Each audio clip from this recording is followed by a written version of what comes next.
الرحمن الرحیم. زه د خپل علاقې د توتکان سلطان خان خیل د طرفنا محترم جناب کمشنر صاحب چې هغوی دلته راغلل دوی ته هرکلی او خوش آمدید وایم. ورسره ډیپټي کمشنر صاحب او د ادارې نور ټول افسران ته په راتلو باندې زه خوش آمدید وایم او تاسو څنګه عزت سیوا کو چې دلته راغلی او موږ له د مسائل ویلو او تاسو ته اورېدلو الله تعالی توفیق نصیب کو. مختصر چونکه زه ډسټریکټ ممبر یم نو دې وجې نه مسالې ما سره ډېر دي خو زه به یو څو مسلې چې هغه حل طلب دي زه به هغه ستاسو مخې ته وړاندې کړم. توتکان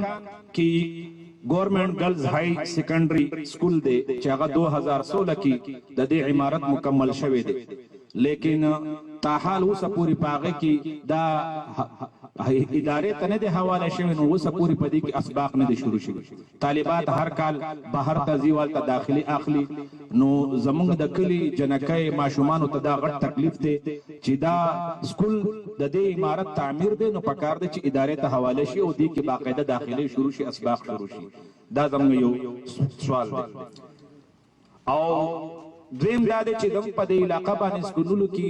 څه نه څه کمی دی. ځینې سکولونو کې د فرنیچر کمی دی، ځینې کې د استادانو کمی دی، په ځینو کې د اوبو مسله ده. لکه مټکڼۍ کې یو سکول دی هلته د اوبو ډېره غټه مسله ده. په بړوالو کې سکول دی هلته د فرنیچر ډېره مسله ده. یو سکول دی هغه کې د بجلۍ ډېره مسله ده. نو دا داسې دی چې مونږ خپل حیثیت باندې څه نه څه کار کړی دی چې مونږ ته کم PTC فنډ میلاویږي لیکن دا زموږ په فنډونو باندې نه پوره کېږي. دې لپاره د ادارې خپل فنډونه هم دي او زه کمشنر صاحب ته خواست کوم چې په دې سکولونو کې چې دا کمی دی دا کمی پوره شي. زموږ ماشومان ته تعلیم حاصلول کې ډېر مشکلات دي.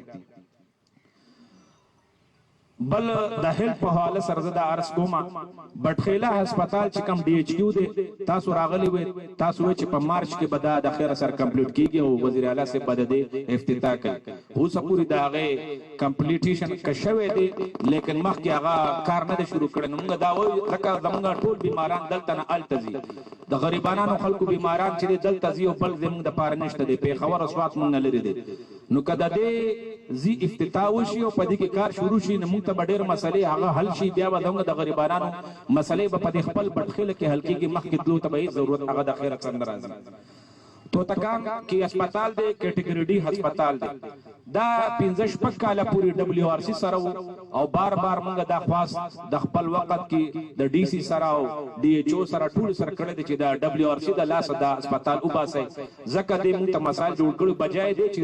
ریلیف راکړي. ریلیف په دې باندې غټ زحمت جوړ شوی. د ادویاتو کمی او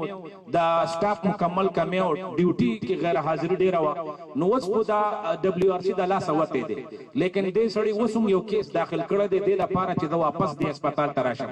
یو طرف ته هغه قوم ته وایي چې بھئی ما ته نقصان دی، بل طرف ته هغه زور کوي چې واپس دې ته راشم. نو اوس WRC چې کوم یو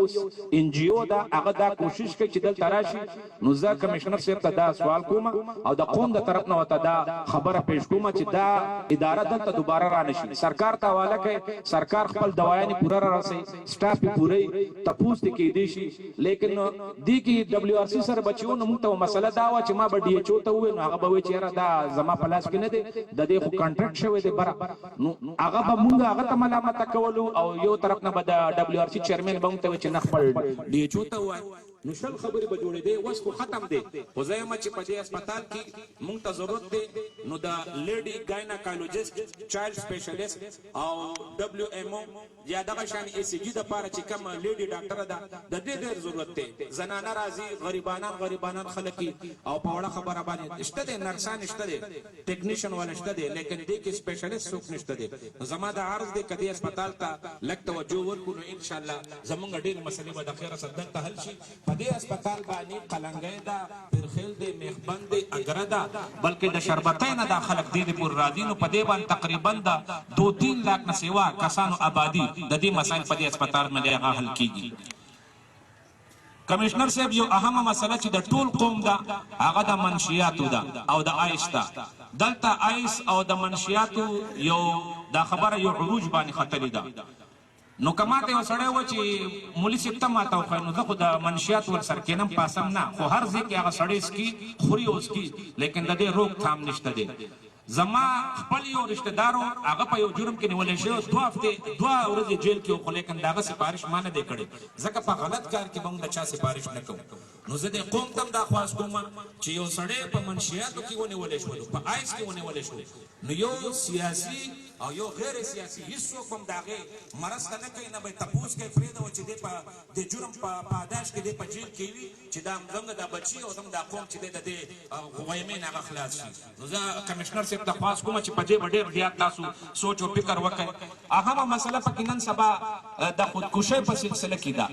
غنمو ګولۍ په هر دکان کې میلاویږي د غنمو ګندم ګولۍ او د جانلیوا اشیاء زموږ چې دا مکمل د دې ممانعت وشي کڅوک د غنمو ګولۍ اخلي د خپل فصل د پاره نو چې د 40-50 نه بر نه وي باقاعده سره لیکل نه وي یو داسې لایمل ولا جوړ کړي چې ماشومان په وړه خبره باندې سکول نه براغلي نه وي او ګولۍ خوري الګ ته کجینې ده او دا خودکشي اسیم حرامه ده خو لیکن موږ تم لارې کولاو کړی دي نو که په دې باندې تاسو یو قدم واخلئ نو د دې قوم د مشرانو کشانو سره به تاسو ډېر غټ عزت افزایي او تاسو به د دوی سره ډېر زیات ښېګړه وکړئ اور ट्रैफिक په حواله سره د عرض کوم مخکې جناب خیستر رحمان سے پټین کی traffic police مونږه دا ډاګي یو چوک ته او مخکې یو زیارت چوک ته پدې کې دوه لیوی ولا مونږ را کړو نابو بسار نمازګر پر ډیوټي کولا نو دلته ډېر غټ راشته کمشنر سے لیکن ورسته چې بیا کوم زموږ افسران راغلي دي هغه اول خو لري کړل بیا دم په درخواست باندې یو کسراولې غو نو کله دلته ډیوټي کې کله الته کې نو زما چې د ټریفیک کم لیوی ولا ملګری دي مونږ راکی باقاعده 24 غنټه ته پکار دي ځکه دلته د مازیګر نه پوس غټه وای مې جګړی یو خو سهار کې خلک زیرا ادارو ته ځي سکولونو ته ځي نو دلته دا ځای چې دا ډاګي چوک هم جام وي او دا زیارت چوک هم جام وي بل په روډ باندې هر سړی گاډي ودرول دي سودا خرڅي ټماټر خرڅي هر څه خرڅي نو دا یو د تجاوزات په قسم کې راځي سو کو ته دانش ویل کده وته چې دا ولې ودرېږي ما ته پلان کې زه پر خو دي نو زم کدی باندې سوچ فکر وکړو نو دا تجاوزات هم دي او ټریفیک لیوی ولا مونږ ته ضرورت دی دلته اکسیډنټ خطرې هم ډیر دي جګړو خطرې هم ډیر دي نو دې سره بدنګ مسلې د خیر سره هغه حل شي زما په خیر ما خبرې ډیر وکړې اخري خبره ده عرض کوم 2010 کې سیلاب راغلی دې سیلاب موږ له غټ نقصان دار کړی دی چې دا مخامخ د تاسو راغلی د ترین والا قلنګي پوری دا توتکان سلطان خان خیل جایداد دی شولګره ده 7,500 نواله 8,000 एकड़ पूरी دا ځمکه دا چې په دې باندې بشول کې دي لیکن دې سیلاب دراتلو نه پس مونږ ته هیڅ نه ملويږي ځکه دې کې هیڅ نه دي شوي نو زه دا کمشنر صاحب له خواست کوم چې سرکاري سطح باندې لکه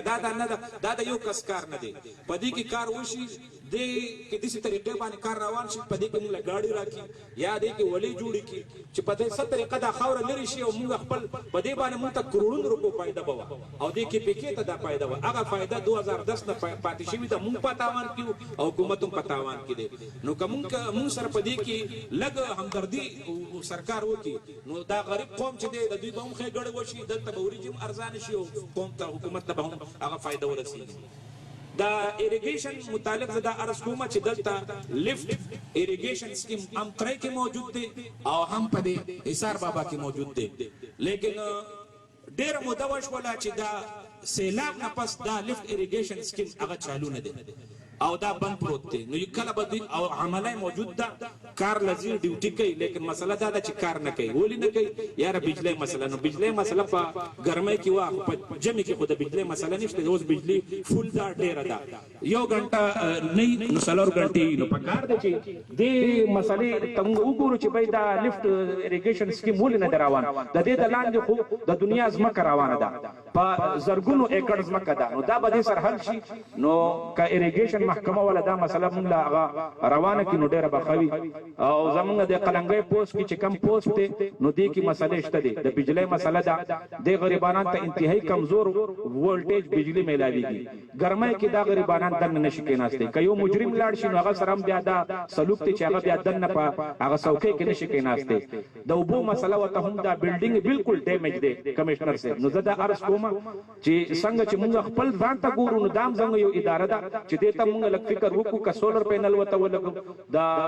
امارت ولا لګا سره نو شي نو دا مسلې به هغه حل شي. بهرحال مسلې ډېرې دي خو مونږ یو درخواست لا بار بار تاسو درغلي پای کې چیف منسٹر صاحب هم تاسو هم یو حکم کړو مخکنه زمونږ ډي سي هم یو حکم کړو خو هغه باندې عمل نه دی شوی. زدار کومه کاغه مسلې باندې هغه حل وشي او دغه حل پیدا شي نو ډېر بخوي. ډېر زیات مننه. خدایم خوشاله.